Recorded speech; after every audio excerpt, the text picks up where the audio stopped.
Graça e paz de Jesus Cristo sobre todos. Nós vamos meditar na palavra de Deus aqui no livro de Hebreus, capítulo de número 12, a partir do versículo de número 3. Nós vamos lendo e meditando à medida que a gente lê, em nome de Jesus. Hoje eu quero trazer uma palavra a respeito da correção de Deus, da disciplina do Senhor, da realidade dessa disciplina e do porquê que Deus nos corrige, porquê que Deus exerce sua disciplina sobre nós, qual é o propósito disso e qual deve ser a nossa postura diante dessa situação. Então é sobre isso que eu vou falar nessa noite, em nome de Jesus. O versículo 3 diz assim a palavra de Deus: Considerai, pois, atentamente aquele que suportou tamanha oposição dos pecadores contra si mesmo, para que não vos fatigueis, desmaiando em vossa alma. Aqui o autor está falando de Jesus. E ele está falando para a gente considerar atentamente a vida de Jesus. Ou seja, observar com muito cuidado e atenção como o nosso Senhor se comportou na sua vida. Por quê? Para que isso sirva de exemplo para nós.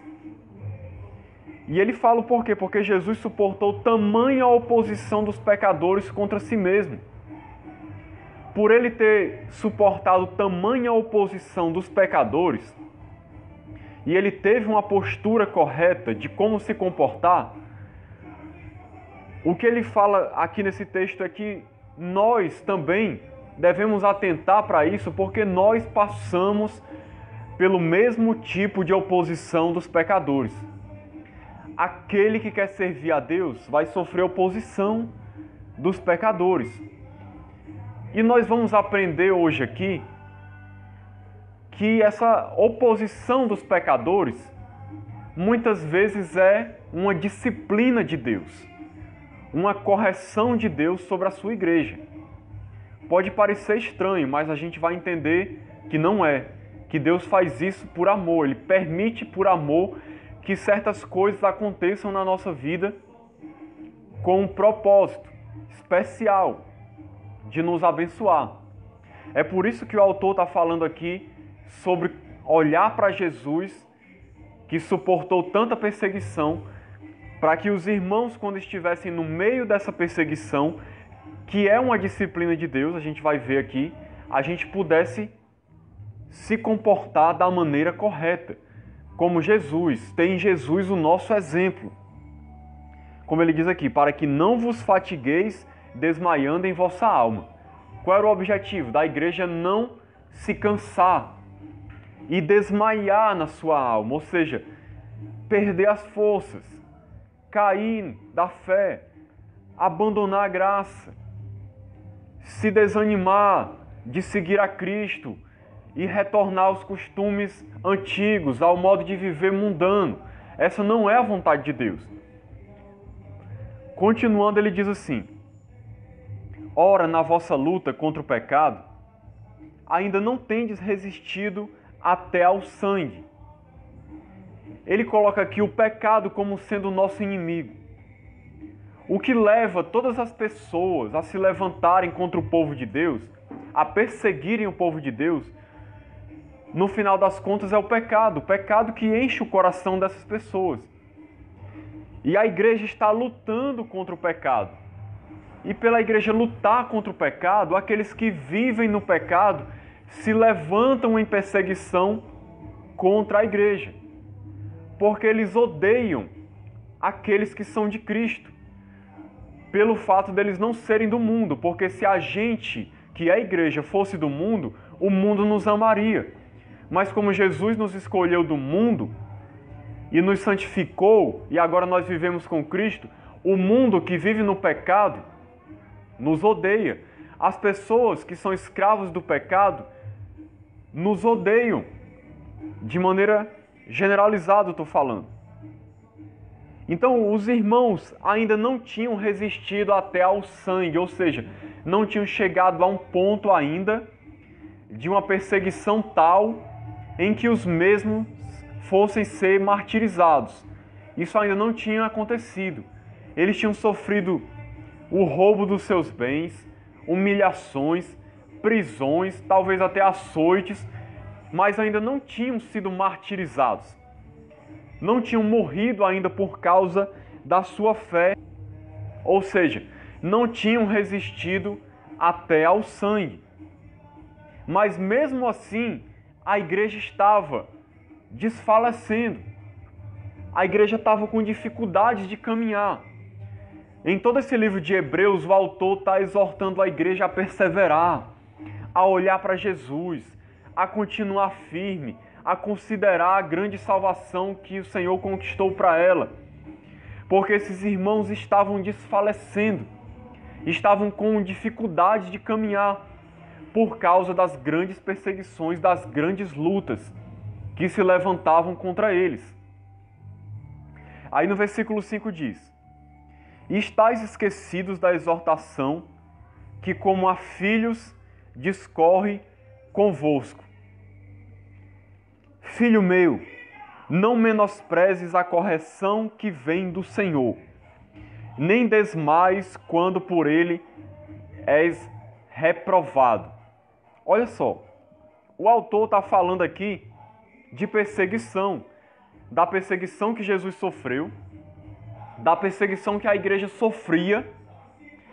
E aí ele completa dizendo: vocês estão esquecendo de uma exortação que é dita para vocês, como se diz para filhos. E a exortação aqui é a palavra de encorajamento. Uma palavra de encorajamento que é dita para a igreja. E ele cita o texto aqui de Provérbios. Esse texto que foi citado aqui é o texto de Provérbios 3, do 11 ao 12. E o autor está mostrando que essa palavra é uma palavra para a igreja, uma exortação para a igreja que sofre e que estava esquecendo dessa exortação que era dada de Deus, da parte de Deus para eles, como um pai falando com filhos. E qual é essa exortação? Vou ler mais uma vez: Filho meu, não menosprezes a correção que vem do Senhor. Então o que nós entendemos? Que toda essa tribulação e sofrimento que eles estavam passando era uma correção que vinha do Senhor, uma disciplina em outras traduções. E aí nós já aprendemos de cara aqui que a disciplina não significa punição. Tem pessoas que pensam que disciplinar é punir, mas o que Deus está ensinando aqui é que disciplinar é corrigir. Essa palavra significa correção. Quando Deus disciplina os seus filhos, é porque Deus quer corrigir os seus filhos.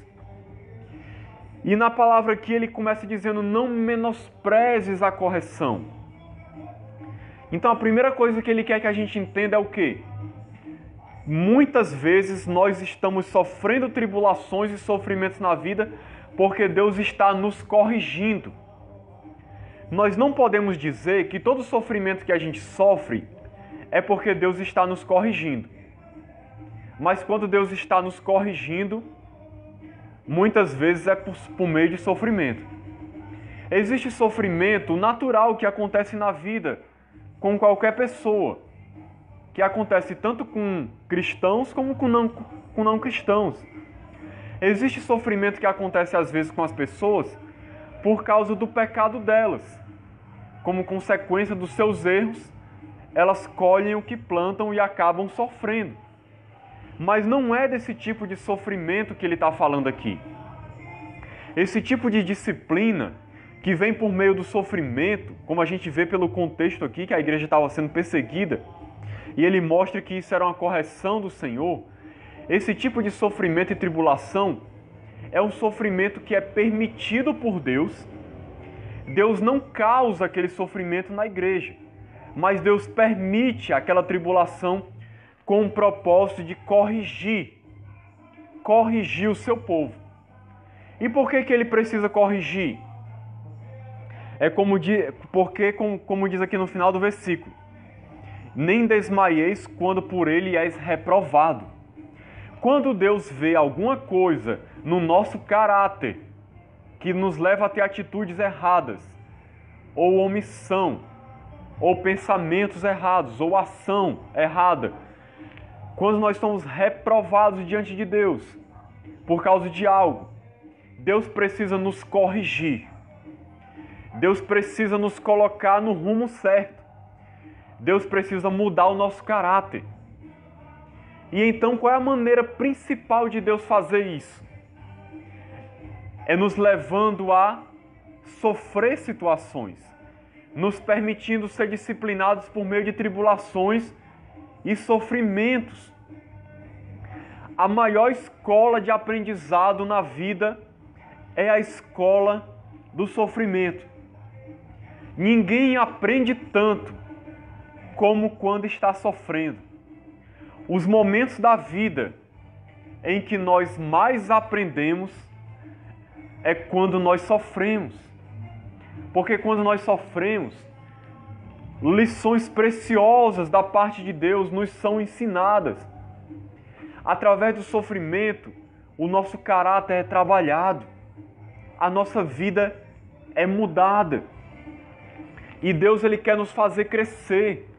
Deus, Ele quer nos fazer avançar.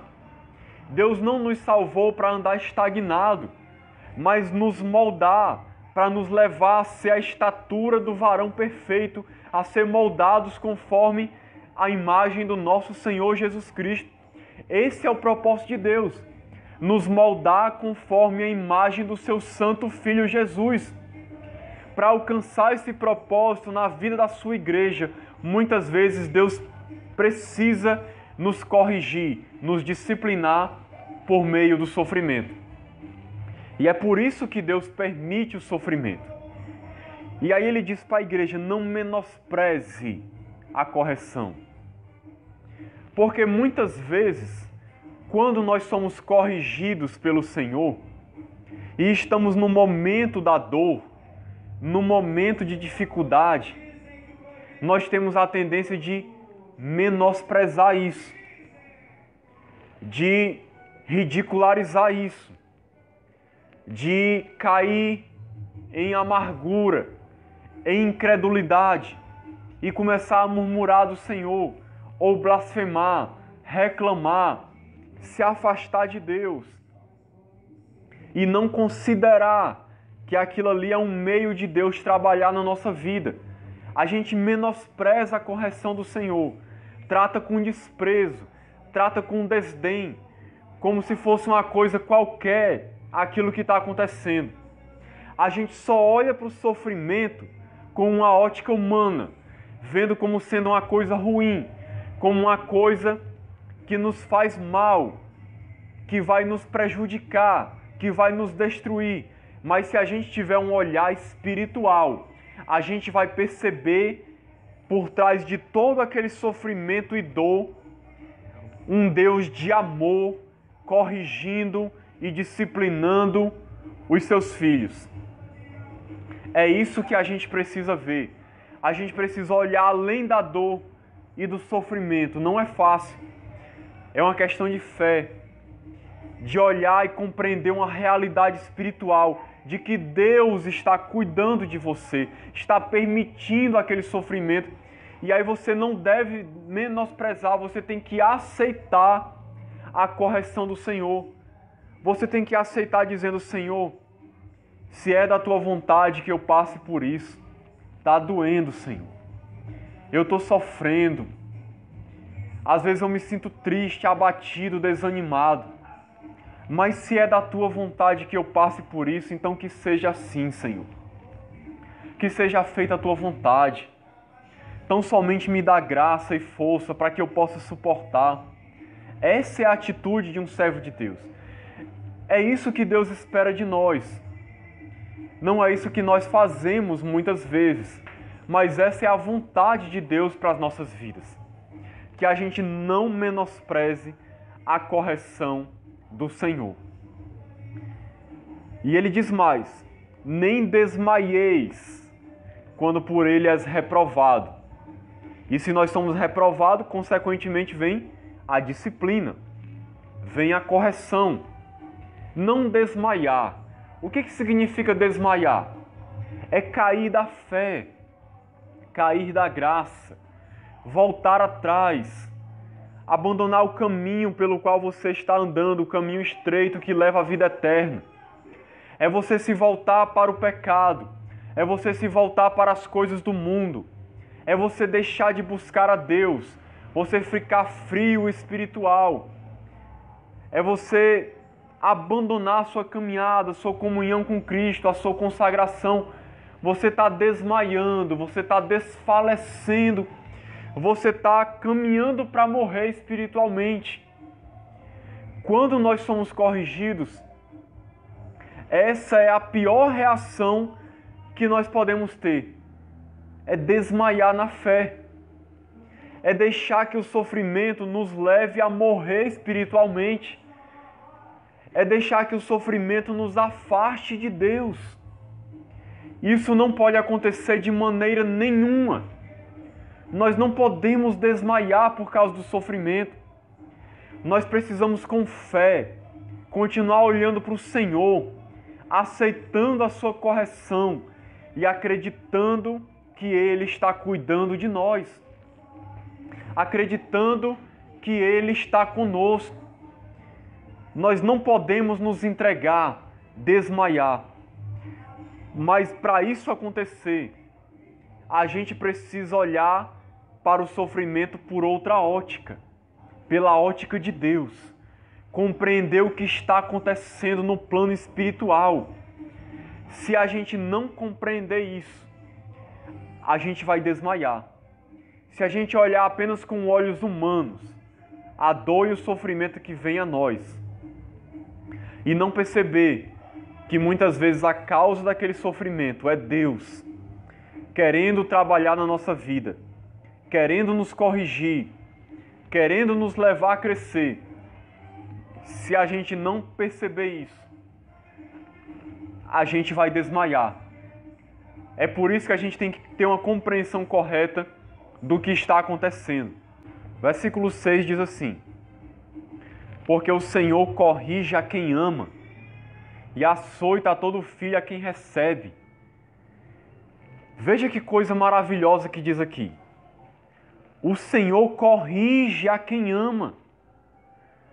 Ou seja, a disciplina de Deus, a correção de Deus, é porque Ele nos ama.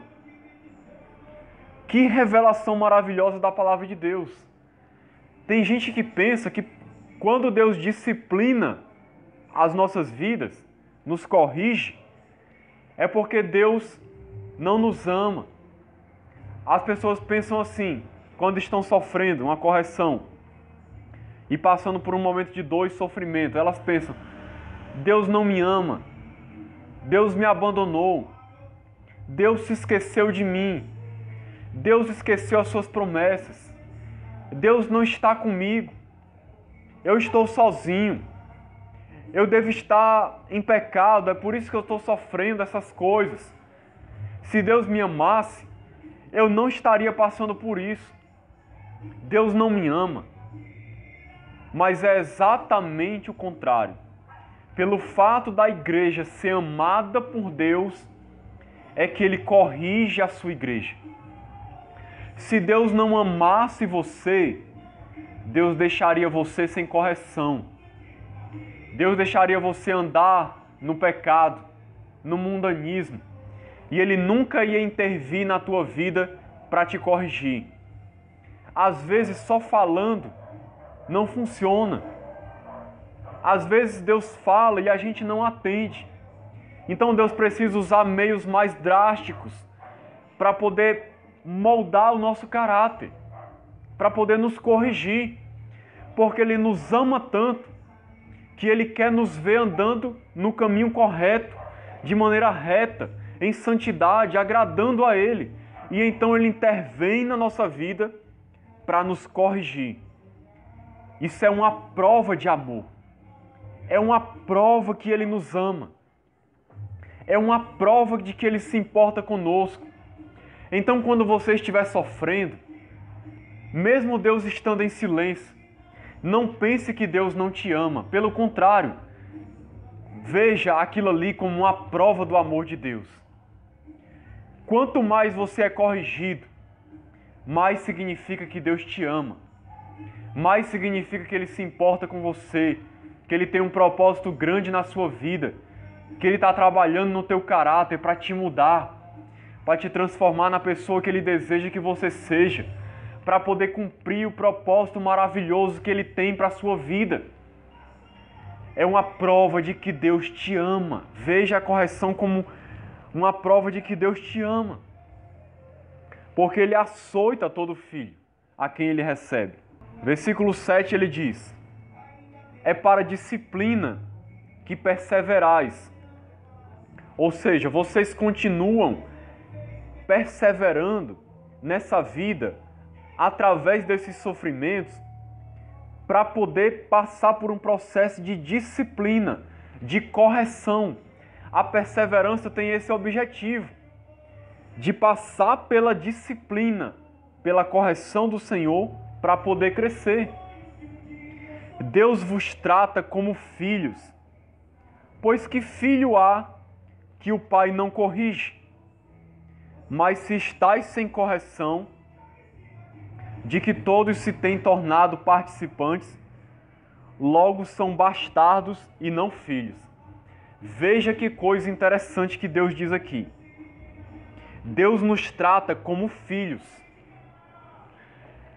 O que esse versículo está ensinando é a diferença entre ser filho e ser bastardo. O que é um filho bastardo?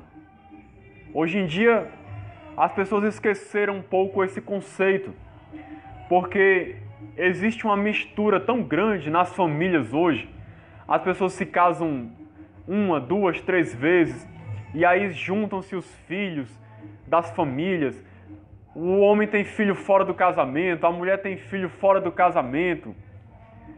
E aí não se sabe mais nem o que significa ser um filho bastardo. Mas antigamente, ser um filho bastardo era algo muito ruim. E existiam filhos que eram bastardos. Quando um filho era bastardo, isso era algo muito ruim para a vida dele. Porque ele era rejeitado pela sociedade, porque ele não era um filho legítimo.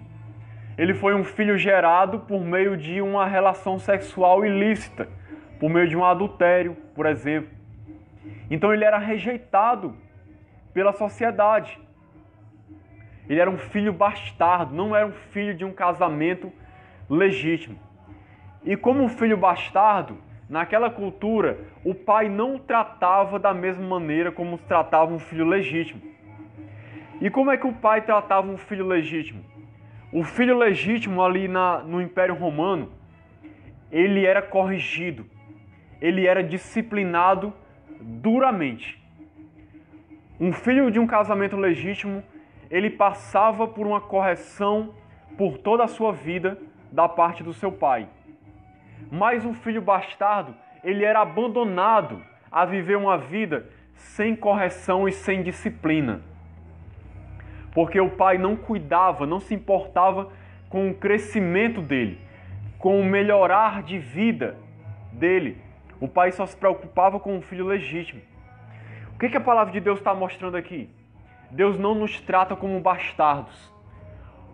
Deus não vai nos deixar largados à própria sorte, sem correção e nem disciplina, e assim a gente não iria crescer, assim a gente não iria mudar, a gente ia continuar estagnado na fé, cometendo os mesmos pecados.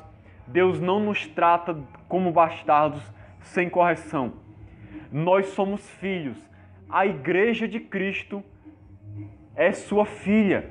Nós somos filhos de Deus. Por sermos filhos de Deus, Deus nos corrige. E ele usa uma metáfora aqui dos relacionamentos humanos. Que filho há que o pai não corrige? Se um filho não for corrigido pelo pai, é porque esse pai não está cumprindo a sua função de pai. Porque todo pai ele é um agente de Deus para poder disciplinar e corrigir os seus filhos. A função do pai e da mãe é corrigir os seus filhos. Se um pai não corrige o seu filho, ele está sendo omisso, ele não está cumprindo a missão que Deus deu a ele. E Deus, ele é o nosso pai espiritual. Então, como pai, ele precisa nos corrigir para a gente poder andar na linha e se tornar aquilo que ele deseja. Nós não estamos sem correção. Todos nós participamos dessa correção porque nós somos filhos de Deus. E aí no versículo 9 diz assim: além disso, tínhamos os nossos pais segundo a carne que nos corrigiam e os respeitávamos. Não havemos de estar em muito maior submissão ao Pai espiritual e então viveremos? O que ele está querendo dizer aqui é o seguinte: se nós temos pais humanos, naturais, segundo a carne, que nos corrigiam, e a gente andava em submissão aos nossos pais, por que a gente não vai se submeter ao Senhor? Será que nós não devemos estar numa submissão muito maior a Ele, que é o nosso Pai espiritual, para que a gente possa viver? Porque se a gente se submete à correção de um pai humano, por que às vezes as pessoas se rebelam contra a correção de Deus? É isso que ele está dizendo. Porque tem muitos cristãos que se rebelam contra Deus, ficam revoltados, ficam com raiva de Deus. Eles querem como que descontar, vivendo uma vida mundana e pecaminosa, eles querem tipo se vingar contra Deus, porque Deus supostamente não está cuidando deles como deveria, porque está permitindo que eles sofram. E aí muitos cristãos se revoltam, se rebelam, ficam com raiva de Deus, decepcionados com Deus, porque acham que Deus está sendo mal com eles, porque Deus está disciplinando, porque Deus está corrigindo. Mas é uma contradição. Se a pessoa se submetia a um pai humano, por que não se submete ao pai espiritual? Quando esse pai espiritual intervém para corrigir um filho. Então, meu irmão, quando Deus estiver corrigindo você, te disciplinando, e como eu disse, essa disciplina vem através de dor, de sofrimento, aceite a disciplina de Deus. Aceite de bom grado, com alegria. Porque se Deus está fazendo isso, é porque Ele está vendo o melhor para a sua vida. É porque Ele é o teu Pai, se importa contigo e quer te fazer uma pessoa melhor. Então, não, em vez de se rebelar, fique feliz, aceite com submissão e se alegre pelo que Deus está fazendo com a sua vida. Eu sei que é difícil, mas é o que nós devemos fazer. Você acha que para Deus é fácil? Eu creio que Deus, Ele se entristece quando Ele precisa permitir que a gente passe por um momento de dor e sofrimento. Mas Ele permite porque Ele sabe que é o melhor que deve acontecer. Você acha que Deus se alegrou ao ver o seu Filho Jesus sofrendo numa cruz? É claro que o Pai se entristeceu, mas era necessário. Era necessário, porque havia um propósito. Sabe, é como acontece com os pais humanos.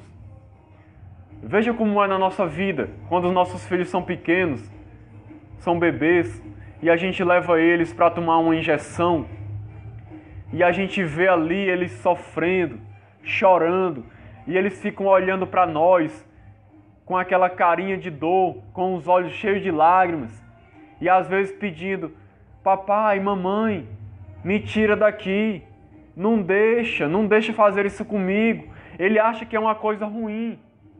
E os pais ficam com o coração na mão. Tem pais que começam a chorar. Mas por que o pai não intervém? O pai não intervém porque ele sabe que aquilo é para o bem do seu filho. Ele precisa deixar o seu filho passar por aquilo. Porque é para o seu bem, é para prevenir alguma doença, ou para curar alguma doença.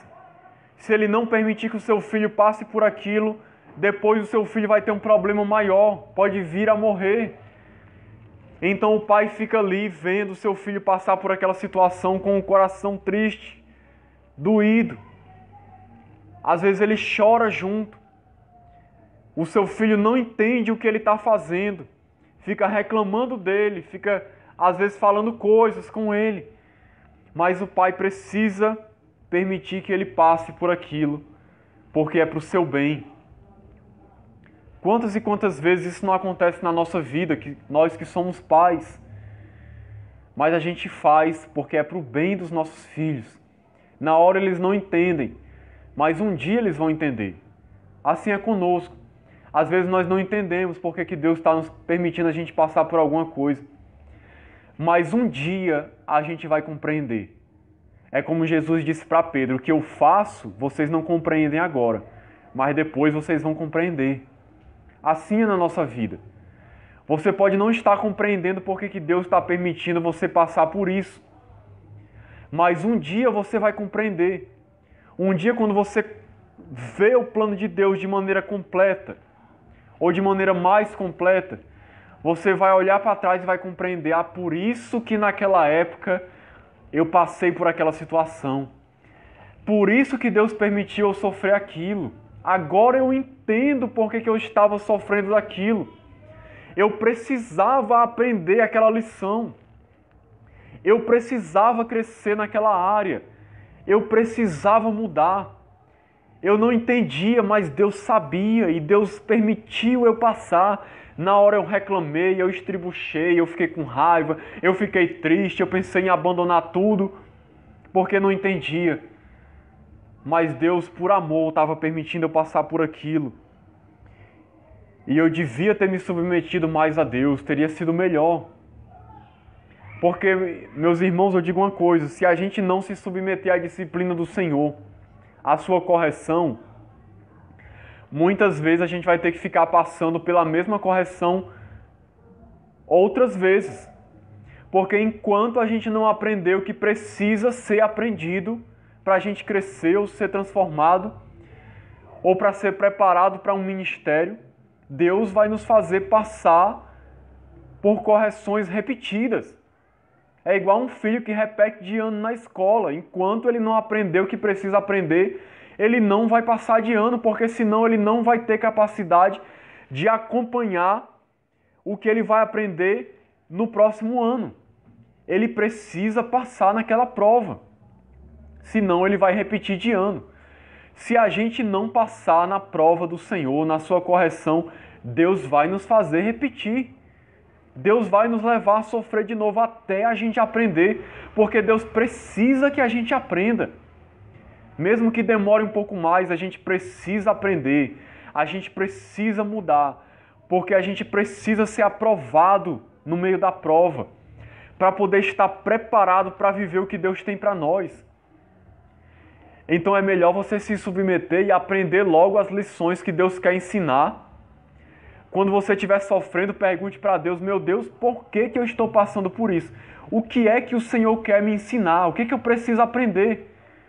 Procure ter discernimento para você poder aprender o que você precisa aprender, para passar por aquele momento logo, crescer espiritualmente, estar preparado para o que vem depois, porque senão você vai ficar passando pelas mesmas provas. E isso vai acabar atrapalhando um pouco o que Deus tem para a sua vida, vai dificultar o trabalhar de Deus na sua vida. Quanto mais rápido você aprender, melhor. Deus, porém, nos disciplina para aproveitamento, a fim de sermos participantes da sua santidade. Veja como o propósito de Deus na disciplina é maravilhoso. Como eu já tenho falado aqui, Deus faz isso para aproveitamento. Deus disciplina para aproveitamento, para sermos participantes da sua santidade.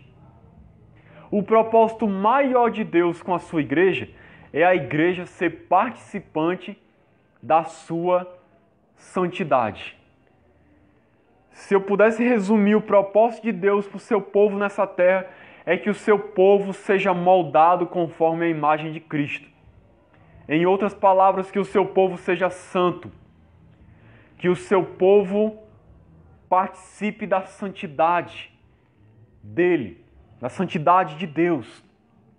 ou seja, que tenha um caráter como o caráter de Deus, que possa crescer e ser mais parecido com Deus. Você pensa que você é salvo para quê? Só para escapar do inferno? Não. O propósito principal da salvação, a salvação na verdade é um meio, não é o fim, não é o propósito principal.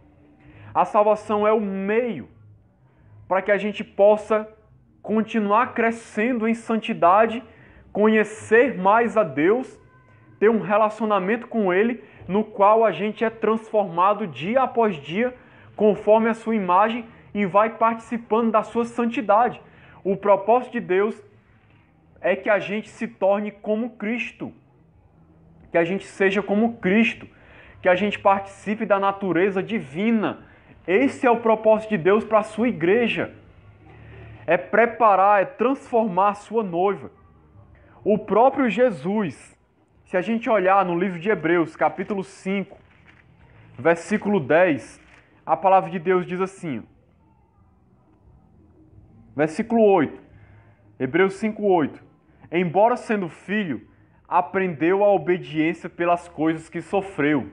Veja só, Jesus, como um homem que ele era também, ele aprendeu a obedecer, ou seja, aprendeu como deveria andar na presença do seu Pai por meio das coisas que sofreu. O sofrimento na vida de Cristo, não só o sofrimento da cruz, mas o sofrimento desde quando ele nasceu, que ele passou por vários tipos de sofrimentos, que não dá para eu detalhar aqui, mas esses sofrimentos e privações, dificuldades, foram para que ele aprendesse a obedecer ao seu Pai, para que ele crescesse. É por isso que a palavra de Deus diz que ele crescia em graça e estatura diante de Deus e dos homens. Jesus estava crescendo desde quando ele nasceu, sendo aperfeiçoado, como diz no versículo 9. E tendo sido aperfeiçoado, tornou-se o autor da salvação eterna para todos os que lhe obedecem. Então Jesus mesmo precisou ser aperfeiçoado. Não na sua natureza divina, mas na sua natureza humana. Ele precisou aprender, ele precisou crescer, ele precisou ser moldado, aperfeiçoado para se tornar tudo aquilo que ele deveria ser. E como foi que Deus fez isso? Por meio do sofrimento. Se Jesus fez assim, ou se Deus fez assim com o Filho dele, Jesus Cristo, por que você acha que a gente é melhor do que Jesus e vai viver uma vida sem sofrimento? Esse evangelho falso que estão pregando por aí, que a gente vai viver uma vida sem sofrimento, sem dor, um mar de rosas, onde tudo vai ser muito bom, sem problemas, uma maravilha, onde você vai ter tudo do bom e do melhor, onde você vai comer do melhor dessa terra e você não vai ter dificuldades nenhuma. Esse evangelho aí é falso, porque Deus nunca prometeu esse tipo de vida para os cristãos. Pelo contrário, Deus disse que nós teríamos uma vida de muitas dificuldades. Por mais que a vida cristã seja uma vida de profunda alegria e comunhão com Deus, e desfrute da sua presença maravilhosa, essa vida vem permeada com muito sofrimento, dor e dificuldade. Foi assim na vida do próprio Jesus. Por que a igreja acha que vai ser diferente com ela? Não vai ser diferente. Nossa vida vai ser uma vida de sofrimento. Para quê? Para que a gente seja aperfeiçoado assim como Cristo foi. Para que a gente possa se tornar parecido com Ele. Ter a sua imagem, participar da santidade de Deus. Esse é o propósito da disciplina. Então, meu irmão, o propósito da disciplina é maravilhoso. É maravilhoso o que Deus quer fazer na nossa vida. Louvado seja o seu nome. Versículo 11 diz: toda disciplina com efeito no momento não parece ser motivo de alegria, mas de tristeza. Isso é uma verdade. A correção do Senhor, a sua disciplina, no momento, não parece ser motivo de alegria, mas de tristeza. Ou seja, o olhar superficial nos leva a achar que a disciplina de Deus, que traz dor, é um motivo de você se entristecer. E muitas vezes é isso que acontece com a gente. Isso já aconteceu comigo também. Às vezes no momento da disciplina a gente sofre, a gente fica triste, a gente fica desanimado, a gente fica cabisbaixo, às vezes fica meio depressivo, mas é porque a gente está olhando com um olhar humano. Então, a disciplina não parece ser motivo de alegria, mas de tristeza. E muitas vezes, infelizmente, a gente, por não compreender as coisas, a gente realmente se entristece. Se entristece, porque a gente não compreende o que é a disciplina. E essa palavra que eu estou pregando hoje aqui é para que a gente possa compreender melhor o que é a disciplina, para que a gente não venha se entristecer, ou não venha se entristecer tanto, mas que a gente venha se alegrar mais, entendendo o que Deus está realizando, não olhando simplesmente para o sofrimento e para a dor, mas para o que Deus está fazendo através disso tudo. Não é fácil viver assim. Não é fácil pela fé você olhar o que Deus está fazendo e o que Deus vai fazer na sua vida. Não é fácil. A gente é tentado a olhar as circunstâncias, o momento, e se entristecer, e ficar incrédulo, amargurado, desanimado, desmaiar. Mas nós temos que olhar além. É preciso olhar além. É por isso que o cristão vive pela fé na certeza das coisas que não se veem, esperando aquilo que a gente tem como promessa de Deus, mas que a gente ainda não vê. É assim que um cristão anda. Ao depois, entretanto, produz fruto pacífico aos que têm sido por ela exercitados, fruto de justiça. É como eu tenho dito. No momento, ela parece ser motivo de tristeza. Mas depois ela produz fruto pacífico, fruto de justiça, ou seja, Deus produz algo bom na nossa vida. Um fruto bom, que nos leva a uma justiça, a uma retidão, que nos leva a ter paz, que nos leva a ficar com o coração pacificado, vendo o que Deus fez. Então depois o fruto é bom, na hora é ruim, na hora dói, na hora é dolorido. Todo sofrimento é difícil, traz dor, traz tristeza. Mas depois o fruto é bom, é fruto pacífico, é fruto de justiça. É isso que a gente tem que tentar olhar. É para isso que a gente tem que se atentar. Versículo 12 diz: por isso, restabelecei as mãos decaídas e os joelhos trôpegos. Fazei caminhos retos para os pés, para que não se extravie o que é manco, antes seja curado. Ele finaliza essa passagem dizendo: restabelecer as mãos descaídas e os joelhos trôpegos, para que não se extravie o que é manco, antes seja curado. Ou seja, se você está andando mancando, com dificuldade, desmaiando, você está fraco, para que não se extravie, para que não se afaste, para que não morra de uma vez por todas. Restabelecei as mãos descaídas. Ou seja, o que ele está dizendo nessa passagem aqui é: se restabeleçam, se revigorem, se animem, olhem para o que Deus está fazendo na vida de vocês, olhem para o que Ele vai fazer e tenham fé, se animem, se levantem e continuem, não desistam, não desmaiem, não abandonem a fé, não caiam em tristeza profunda, em depressão, não abandonem o Senhor, não comecem a murmurar, não comecem a viver no pecado, não se afaste de Deus, continue firme, restabeleça suas mãos descaídas e os joelhos trôpegos, ou seja, uma pessoa como que está fraquejando em tempo de cair, de desmaiar.